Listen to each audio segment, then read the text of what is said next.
Welcome to Shivaji studio. ఈరోజు మన news item మన జగన్మోహన్ రెడ్డి గారిని పట్టుకొని వచ్చాను.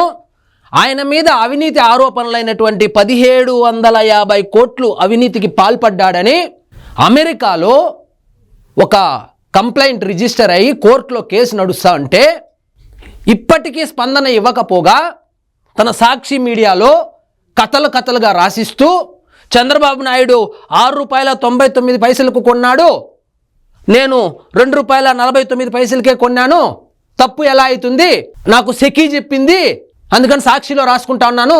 సెకీ ఏమని చెప్పింది? సెకీ ఏమన్నా జనరేట్ చేస్తుందా? ఇక్కడ జరిగింది ఆదాని వాళ్ళు నీకు 1750 కోట్ల రూపాయలు లంచం ఇచ్చినారంటే సెకీ చెప్పిందా తీసుకోమని? సెకీ ఏం చెప్పింది? మీ ఇద్దరి మధ్య మీడియేటర్గా ఉంటానని చెప్పింది. దాన్ని మీరు చెప్పినట్లే ఒక అబద్ధానికి రెక్కలు గట్టి గత 4 రోజులుగా పాడిందే పాడరా జగనన్న అన్నట్లు ఇలాంటి స్టేట్మెంట్లు ఇప్పిస్తున్నావు. వాస్తవంగా చంద్రబాబు హయాంలో గరిష్ట ధర యూనిట్ ₹6.99 కొన్నారు ఆయన. అప్పుడు బయట మార్కెట్ రేటు ₹8.99, అంటే తక్కువకే కొన్నాడు. బహిరంగ మార్కెట్ రేటు కన్నా తక్కువ నెగోషియేషన్ చేసుకొని కొనుక్కున్నాడు. అదే మనం చేసిన ఘనకార్యం ఏంటంటే లంచము 1750 కోట్లు తినింది కాకుండా ₹2.49 కొన్నావు. ఇప్పుడు బహిరంగ మార్కెట్ విలువ కేవలము ₹1.49. వాస్తవంగా దీని పూర్వాపరాలు మనం పరిశీలించినట్లయితే వాళ్ళు ₹1.49 కూడా ఎవరూ రావడం లేదని ఈ మొత్తం స్కెచ్ చేసుకొని వచ్చి నీకు ఈ 1750 కోట్లు ఇచ్చిన మాట వాస్తవం కాదా? ఇది పెట్టి నాకు సెకీ చెప్పింది, సాక్షి చెప్పింది, నేను చేసినాను అంటాండావు. ఇక్కడ మీ స్వయాన చెల్లెలు ఏం చెప్తాను చూడు, insult to my family, state and country అంటా ఉంది. జగన్మోహన్ రెడ్డి గారు పుట్టడమే మా ఫ్యామిలీకి ఇన్సల్ట్, వైఎస్ ఫ్యామిలీకి అని చెప్తోంది మీ చెల్లె. మీ చెల్లె నిన్న ప్రెస్ మీట్లో 1750 కోట్లు తీసుకున్న మాట వాస్తవమే, నాకైతే ₹1 కూడా ఇవ్వలేదు మా అన్న అని చెప్పింది. కానీ ప్రెస్ మీట్ ఎందుకు పెట్టావు? ఆదాని వాళ్ళు ప్రెస్ రిలీజ్ చేసినారు, ఏమని, మాకు సంబంధం లేదు, ఇది బోగస్ అన్నాడు. మరి నువ్వెందుకు ప్రెస్ రిలీజ్ చేయడం లేదు? ఇక్కడ చూడు.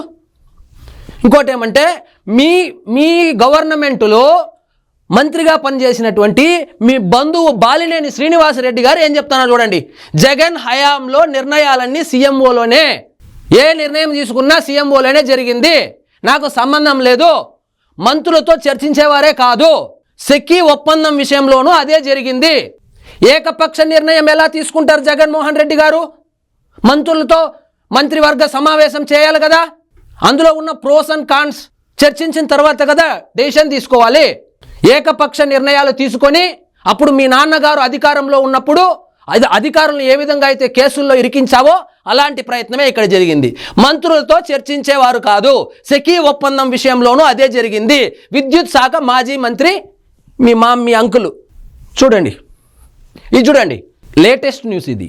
మొత్తం భారము 1,61,920 కోట్లు. సెకీకి చెల్లించే మార్జిన్ను కూడా కలుపుకొని సౌర విద్యుత్ కొనుగోలుకు యూనిట్కి ₹2.49 ధరతో ఏపీ ఒప్పందం చేసుకుంది. రాజస్థాన్లో ఉత్పత్తి చేసే సౌర విద్యుత్ను రాష్ట్రానికి సరఫరా చేయడానికి అదనంగా ట్రాన్స్మిషన్ ఛార్జీలు ఉండవని జగన్ పలుమార్లు చెప్పారు. మీ సాక్షి పేపర్ కూడా 4 రోజులుగా కోడై కూస్తా ఉంది. కానీ ఆ తర్వాత యూనిట్కి ₹1.70 దాకా ఛార్జీలు ఉంటాయని సెకీ స్పష్టం చేసింది. ఈ మాట నువ్వు ఎందుకు చెప్పడం లేదు? ఈ జీవో ఎక్కడ దాచిపెడతాండారు? అంటే యూనిట్ ధర ₹4.19 అవుతుంది. ఈ లెక్కన 25 ఏళ్లకు 7,000 మెగావాట్ల ఒప్పందం విలువ దాదాపుగా 95,429 కోట్లు. దీనికి ట్రాన్స్మిషన్ ఛార్జీలు 66,500 కోట్లు. అదనము ఈ మొత్తం కలిపితే 1,61,925 కోట్లు. ఈ భారం అంతా ప్రజలపైనే. నువ్వు చెప్తా ఉంటే ఎక్స్ప్లెనేషన్ ఏంది? చంద్రబాబు నాయుడు ₹6.99 కొంటే నేను ₹2.49 అంటున్నావు. కానీ ఈరోజు బయట మార్కెట్ విలువ ₹1.49. నువ్వెంత కొంటా ఉండవు జగన్మోహన్ రెడ్డి గారు? మనం కొంటా ఉండేది ఎంత? 2 కలిపితే ఎంత వస్తుంది? ₹4.19 వస్తుంది. ₹3 ఎక్కువ పెట్టి కొంటా, సాక్షి పేపర్ని చేతిలో పెట్టుకొని చెప్పిందే చెబుతా జనాల్ని మభ్యపెట్టే ప్రయత్నం చేస్తున్నారు. కాబట్టి దయచేసి గవర్నమెంట్ కూడా ఈ జియోకి సంబంధించినటువంటి డేటా బయటకు వస్తే అసలు జగన్మోహన్ రెడ్డి గారు ఎంతకు ఒక యూనిట్ కొనాలని నిర్ణయించుకున్నాడో తెలుస్తుంది. ఇదండి ఈరోజు మన టాపిక్. మీకు ఈ వీడియో నచ్చినట్లయితే లైక్ చేయండి, షేర్ చేయండి, ఛానల్ మాత్రం సబ్స్క్రైబ్ చేసుకోవడం మర్చిపోవద్దు.